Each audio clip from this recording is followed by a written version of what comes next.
Hello guys, నేను విచండిక. ఈ వీడియోలో మీకు Bigg Boss season 8 day 73 review ఇస్తాను. అండ్ ఈ రివ్యూలో యష్మికి వచ్చిన ఫీడ్బ్యాక్, నిఖిల్కి వచ్చిన హింట్స్, ఇవే కాకుండా అవినాష్కి ఇచ్చిన Bigg Boss big surprise and మన అనాలిసిస్ పర్ఫెక్ట్. సో ఈ అన్ని విషయాలు తెలుసుకోవాలనుకుంటే వీడియో స్కిప్ చేయకుండా కంప్లీట్గా చూడండి. And please like, share and subscribe to my channel for more reviews. Let's get into the review.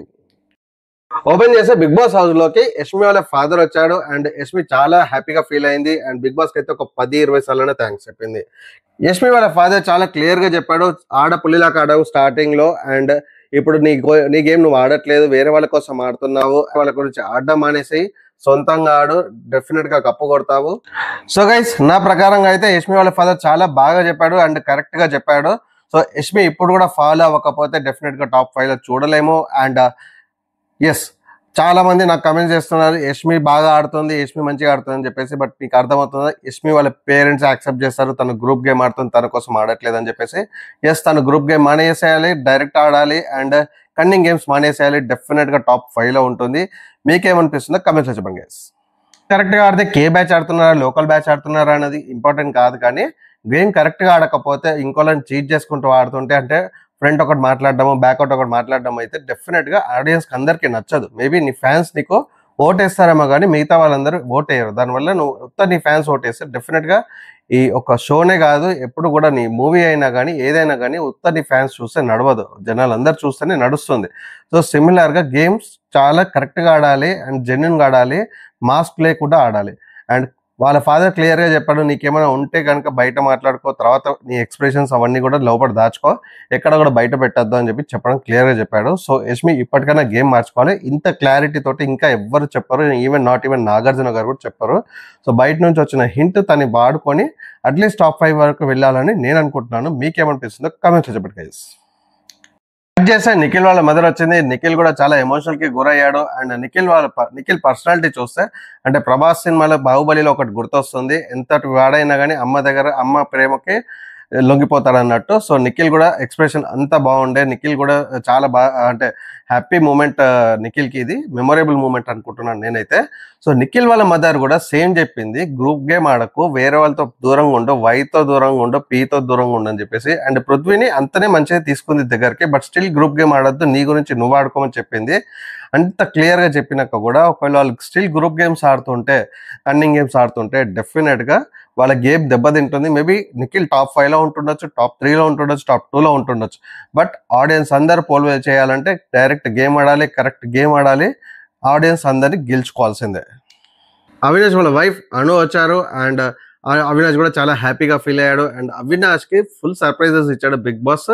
Complete గా ఇద్దరికి ప్రైవేట్ టైం ఇచ్చారు, ఫుల్ ఎంజాయ్ చేశాడు అవినాష్, ఫుల్ హ్యాపీగా ఉండే. అండ్ అను కూడా చాలా అందరితో బాగా ఎంటర్టైన్ గా మాట్లాడింది. అండ్ ఇక్కడ మీరు అబ్జర్వ్ చేస్తారా, అను ఎక్కడ కూడా ఎక్కువ డీటెయిల్స్ గా రివ్యూ ఏమి ఇవ్వలేదు. అంటే అవినాష్ కి ఇట్లా చెయ్యి, అట్లా ఆడు, ఇట్లా ఆడొద్దు అని. ఎందుకంటే తను జెన్యున్ గా ఉన్నాడు. తను ఎట్లా ఆడుతున్నా అట్లనే ఆడుతున్నావు అని చెప్పిండు. మాక్సిమం ఒక వెయిట్ తగ్గినావు అని చెప్పింది, కానీ ఎక్కడ కూడా ఇట్లా ఆడకు, గ్రూప్ గేమ్ ఆడకు, వినీలాగానే ఉండు అని ఎక్కడ చెప్పలేదు. ఎందుకంటే అక్కడ చెప్పాల్సిన అవసరం లేదు. సో జస్ట్ నాట్ ఓన్లీ అను, మీరు అబ్జర్వ్ చేయండి, నబీల్ వాళ్ళ మదర్ కూడా ఎక్కడ కూడా నీలాగా నువ్వు ఆడుతున్నావు, చాలా బాగా ఆడుతున్నావు, ఎమోషన్స్ కి గురవ్వకు, ఏడవకు అదని చెప్పింది, కానీ వీళ్ళతో ఉండకు, వాళ్ళతో ఉండకని చెప్పలేదు. వీళ్ళందరూ ఏంటంటే, ఎవరైతే ఇండివిజువల్ గేమ్ ఆడుతున్నారో వాళ్ళ పేరెంట్స్ వచ్చినా కానీ ఎవరు వచ్చినా కానీ నువ్వు బాగా ఆడుతున్నావు కంటిన్యూ చేయని చెప్తున్నారు. కానీ ఎవరైతే గ్రూప్ గేమ్ ఆడుతున్నారో వాళ్ళు ఎవరి గేమ్ అయితే దెబ్బతింటుందో వాళ్ళ పేరెంట్స్ చెప్తున్నారు. సో మీరు అబ్జర్వ్ చేయండి. సో ఎవరు ఇండివిజువల్గా ఆడుతున్నారు, ఎవరు కరెక్ట్ గేమ్ ఆడుతున్నారు, ఎవరు చీట్ చేయకుండా ఆడుతున్నారు, వాళ్ళు ముందుకు వెళ్తున్నారు బాగా. మీకేమనిపిస్తుందో కామెంట్స్లో చెప్పండి గైస్. సో ఫ్యామిలీ టైంకి ప్యారలల్ గా ఇంకో స్క్రిప్ట్ జరుగుతుంది. సో స్క్రిప్ట్ లో అందరూ పార్టిసిపేట్ చేస్తున్నారు. And Rohini participation, and Rohini అందరితో బాగా ఎంటర్టైన్ చేస్తుంది మిగతా వాళ్ళందరితో కంపేర్ చేస్తే. And Gautam and Rohini performance కొంచెం బెటర్ గా ఉంది. సో అందరికన్నా రోహిణి పర్ఫార్మెన్స్ కొంచెం బెటర్ గా అనిపించింది. అండ్ స్కిట్ కూడా ఓకే, నాట్ బోరింగ్ గా ఉంది, కానీ బట్ కొంచెం ఈ రోజు అయితే క్లమ్జీగా అనిపించింది. మీకేమనిపించిందో కామెంట్స్ చెప్పండి guys. And guys, total episode లో చూస్తే మళ్ళీ మనకి టేస్టీ తేజ అంతే బాధపడుతున్నాడు, నిన్న ఎపిసోడ్ లో ఎంత బాధపడ్డాడో. సో డెఫినెట్ గా తనకి బాధ వేరే వాళ్ళు వస్తుంటే అప్పుడు ఇంకా ఎక్కువ గుర్తొస్తుంది. సో వాళ్ళు వస్తున్నారు, మా వాళ్ళు రాదు అని చెప్పేసి ఇంకెక్కువ గుర్తొచ్చి బాధ అనిపిస్తుంది. సో చాలా మంది రివ్యూస్ లో చూసాను, వేరే వాళ్ళు బాధపడ్డము, యాక్షన్ చేస్తున్నాడు అనడం, ఓవర్ యాక్షన్ చేస్తున్నాడు అన్నారు. బట్ అలా మనం అనలేము, ఎందుకంటే వాళ్ళకి ఎమోషన్స్ ఉంటాయి. So okay, tasty Teja acting చేస్తున్నారు అనుకోవచ్చు. అంటే మరి నిఖిల్ కూడా బాధపడుతున్నారు, వేరే వాళ్ళు ప్రేరణ కానీ లేకపోతే వేరే వాళ్ళు కూడా బాధపడుతున్నారు. ఎందుకు బాధపడుతున్నారు? ఓన్లీ టేస్టీ తేజ గురించి. ఈరోజు గౌతమ్ అయితే డైరెక్ట్ చెప్పాడు, నేను సాక్రిఫైస్ చేస్తాను, కావాలంటే టేస్టీ తేజ వాళ్ళ పేరెంట్స్ని పంపమని చెప్పేసి. సో అక్కడ ఎమోషన్స్ని మనము డెఫినెట్గా యాక్షన్ చేస్తున్నాడు అని చెప్పలేము. యాక్షన్ చేస్తే ఇప్పుడు మనం టేస్టీ తేజని ఎన్నో రోజుల నుంచి చూస్తున్నాం. యాక్టింగ్ చేసిన దానికి లేకపోతే ఓవర్ యాక్షన్ చేసిన దానికి డెఫినెట్గా నార్మల్గా బిహేవ్ చేసిన వాళ్ళ బిహేవియర్లో ఉన్న రెస్పాన్స్ని మనకి ఈజీగా గుర్తుపట్టగలుగుతాము, యాక్టింగ్ చేస్తున్నారా లేదా అని చెప్పేసి. అందుకని మణికంఠని మనం ఈజీగా గుర్తుపట్టాం, ఎన్నిసార్లు యాక్ట్ చేశాడో ఎన్నిసార్లు నార్మల్గా చేశాడో అని చెప్పేసి. మీకేమనిపించిందో కమెంట్స్ చెప్పండి గైస్.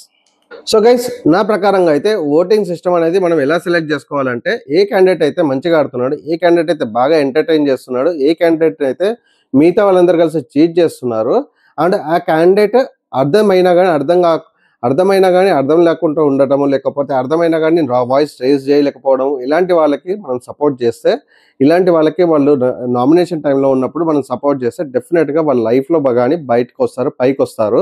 ఎందుకంటే వాళ్ళు జెన్యున్గా ఉండడమే వాళ్ళకి తెలుసు, ఇంకోటి తెలియదు, చీట్ చేయడం తెలియదు. ఇప్పుడు ఆపోజిట్ పర్సన్ చీట్ చేసినప్పుడు వీళ్ళకి కూడా చీట్ చేయాలనే ఆప్షన్ ఉంటుంది, అన్నీ దొరుకుతాయి, కానీ చీట్ చేయరు వాళ్ళు. సో అలాంటి వాళ్ళకి మనం సపోర్ట్ చేస్తే డెఫినెట్గా వాళ్ళ లైఫ్లో పైకి వస్తారు. అండ్ చీట్ చేసిన వాళ్ళు అలా చేస్తే డెఫినెట్గా ఇదొక వాళ్ళకి లెసన్ లాగా ఉంటుంది. సో ఓకే, మనం చీట్ చేసినందుకు నన్ను ఆడియన్స్ సెలెక్ట్ చేయలేదు కాబట్టి నెక్స్ట్ టైం నేను అలా చేయొద్దు అని చెప్పేసి వాళ్ళకి ఒక లెసన్ వస్తుంది. సో వాళ్ళు ఫెయిల్ అయినా కానీ వాళ్ళకి ఒక లెసన్ లాగా ఉంటుంది. మనము ఇద్దరిని సేవ్ చేసినట్టు అవుతుంది. ఒకటి నిజాయితీగా ఆడిన వాళ్ళని గెలిపించిన వాళ్ళం అవుతాము, ఇంకోళ్ళని చీటింగ్ ఆడిన వాళ్ళకి బుద్ధి చెప్పిన వాళ్ళం అవుతాము, అండ్ వాళ్ళు కరెక్ట్ దారిలో కూడా వెళ్ళే ఛాన్సెస్ చాలా ఉన్నాయి. అండ్ మీకేమనిపిస్తుందో కమెంట్స్ చెప్పండి గైస్. సో గైస్, ఇది ఈరోజు రివ్యూ. ఎక్కువ కంటెంట్ లేదు, బట్ మనకి అనాలిసిస్ గురించి డెఫినెట్గా తెలుసుకున్నాము దీంట్లో. సో ఓటింగ్ ఎలా చేస్తున్నారు, ఎవరిని సేవ్ చేయబోతున్నారు, ఎవరిని ఎలిమినేట్ చేయబోతున్నారు, కమెంట్స్లో చెప్పండి. And please like, share and subscribe to my channel for more reviews. నేను మీ చెడిగా signing off for the day.